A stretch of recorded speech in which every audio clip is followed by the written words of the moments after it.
oggi in Friuli è una giornata di festa perché è il 3 aprile, quindi giorno della festa della patria del Friuli. Quest'anno le celebrazioni si tengono a Vito d'Asio, nuovamente in presenza dopo 2 anni di stop causa pandemia. Vediamo.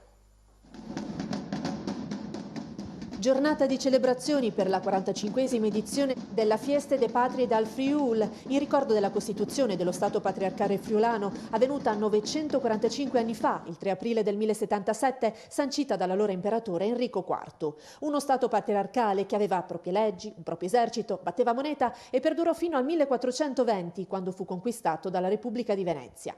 Quest'anno la cerimonia religiosa e quella civile sono state organizzate a Vito d'Asio, piccolo comune montano del Friuli occidentale. Ricco il programma proposto con il sostegno della regione dell'Arlef in collaborazione con l'Istitut Ladin Furlan Prececo Placerean per celebrare in comunità i valori culturali e linguistici in cui il popolo friulano si riconosce.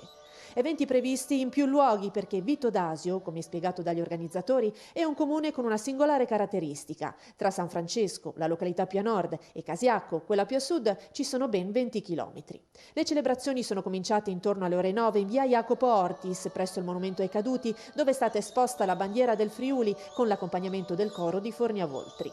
A seguire il corteo verso la chiesa parrocchiale di Vito d'Asio, dove è stata celebrata la Santa Messa in Marilenghe. A mezzogiorno, al centro polifunzionale di Casiacco, la cerimonia civile con, tra i momenti principali, la lettura della bolla dell'imperatore Enrico IV e lo scambio della bandiera del Friuli tra Pietro Fontanini, sindaco di Udine, comune che ha ospitato la fiesta nel 2021, e il primo cittadino di Vito d'Asio, Pietro Gerometta. Nel pomeriggio, tra i vari appuntamenti, la possibilità di visitare alcuni itinerari culturali, la Monte di Anduins, dove si trova il monumento alla Mari dal Friul, le grotte di Pradis, la Pieve di San Martino, il Castello Ceconi e l'antica biblioteca storica di Monsignor Zanier.